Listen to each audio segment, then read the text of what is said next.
Everybody! Attention! English to? The quest for finding the right keyboard is not yet over kasi nandito na ang Ajas. Naalala ko si Bong Revilla. Dahil nandito na ang Ajas K870T TKL Mechanical Keyboard. TKL? Test ko lang. Finally, nahawakan ko na ang bagong palaso ni Ajas and nakinig sila sa feedback sa mga consumers kasi itong bagong version ay hot swappable na. Personally, fan ako ng model na to dahil sobrang mura niya para sa maraming features na pag-uusapan natin mamaya. Yung mga features kasi nito, madalas ko lang nakikita sa mga 60% na keyboard and hindi sila madalas sa TKL. Upon unboxing, meron siyang laman na USB-A to Type-C connector, extra modifier keycaps, keycap puller, switch puller, and extra Huano switches. Nakakatuwa lang kasi nanglalasan talaga si Ajas kasi kompleto yung colors ng extra switches. Magandang marketing yan. Pretty standard naman yung binigay nilang keycap and switch puller. Pero of course, mas marirecommend ko pa din gumamit ng wire puller para hindi magasgasan yung mga keycaps. Regarding naman sa physical design and build quality, matte finish yung case and di siya floating design, which is mas gusto ko para mas maganda yung sound signature niya. Lalo na pagka nag-type ka.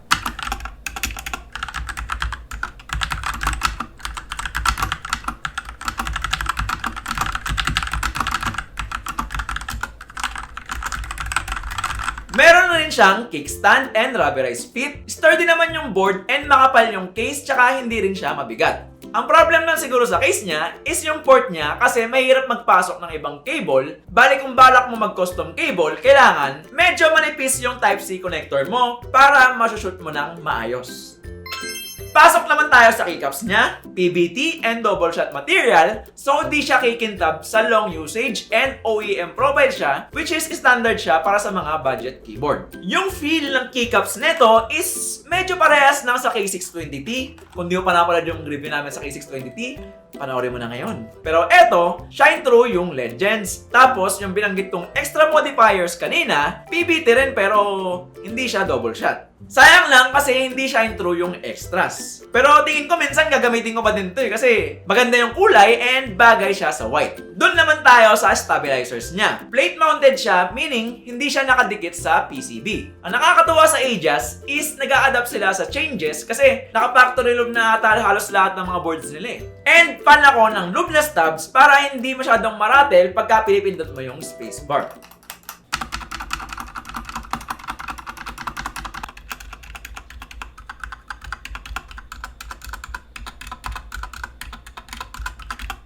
Although, kahit may rattle pa rin ng konti, pwede mo naman i-clip yung stem and mag-reapply ka na lang since customizable naman siya. Regarding naman sa switches na gamit nila, first time ko ata makita na pati si Huano nagpo-produce na din ng keyboard switches Kasi sobrang kilala sila sa mouse switches, pero ngayon, nag-jump na rin sila, which is mas okay para mas maraming competition. Etong model na gamit namin is using Huano Red switches, which is similar sa Cherry MX Reds. Meron siyang 45 grams na actuation force. Yung typing experience ko sa switch na to is hindi naman siya ganun ka-straining, pero medyo maramdaman mo pa din yung konting scratch ng spring niya. Personally, mas gusto ko yung Ajas Pink kasi siguro medyo mabigat siya and wala gaanong scratch. Pero hopefully sa Huano switches, sana i-improve pa nila and magkaroon din sila ng marami pang switch variants para mas madami pa tayong laso ng time. May blue and brown switch variant rin si K870T kung gusto nyo mag-clicky or tactile. Pumunta naman tayo sa features niya na yung volume wheel, Bluetooth, tsaka yung hot swappable. Sa volume wheel, ni Kuya Will, nagiging trend siya lately kasi madalas siya makikita sa mga custom boards and sa commercial. Kaya ko kita! Panako na ito kasi madali na lang hinaan yung sounds kung may kausap ka. Pwede mo rin babaan yung RGB brightness, pindutin mo lang yung second button para mag-switch yung mode. Yung Bluetooth niya naman, as always, ganun pa din. Pwede mong connect sa tatlong gadgets, papalit-palit pa.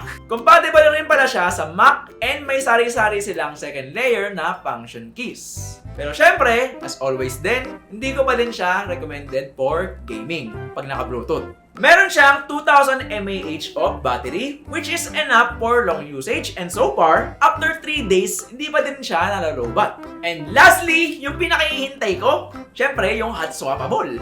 Ito talaga yung main selling point na itong board na to kasi pwede ka magkaroon ng option para magpalit ng switches nang hindi mo na kailangan mag-desolder and solder.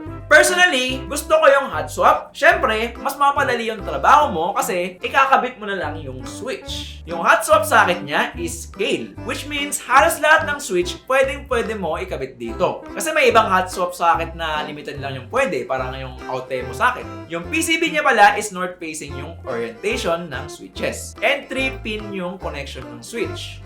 Pwede pa rin naman yung 5-pin pero kailangan mo i-clip yung dalawang plastic pin. At syempre, hindi mawawala ang RGB. Vibrant yung RGB niya and maganda siya lalo na pagka white color yung pinili mo. Kasi mas nag-illuminate. Meron siyang 18 onboard RGB effects na ma-access mo by pressing FN plus insert, delete, home, and page up and page down.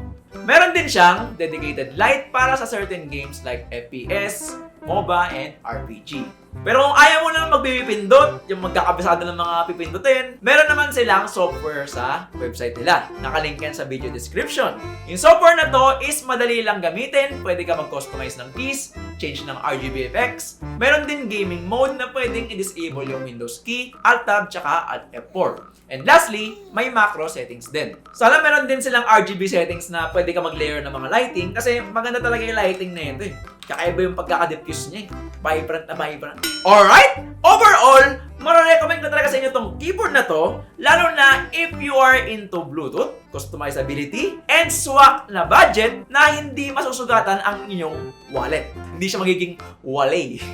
Itong K870T is a gateway sa rabbit hole ng mechanical keyboard dahil sa hot swap capabilities niya. Pwede mong i-customize sa kung anong gusto mo. Tulad ng pag-clip and pag-lube ng stabilizers and switches, paglagay ng foam sa case para mas gumanda yung tunog ng keyboard, at pinturahan yung case. Almost lahat pwede mong gawin Actually, kung pag-experimentuhan mo to, mas confident ka kasi kung magkamali ka man, okay lang kasi mura lang Pero sa mga hindi namumurahan dito, huwag niyo po ako i-kick.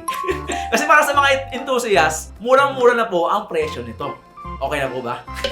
Di ba din po ako alta? Nagbibigyan na po ako ng #TPDT. So if you want more videos like this, get subscribed, enable notifications so you won't miss another episode. Like, dislike, I don't care. Thank you and GG.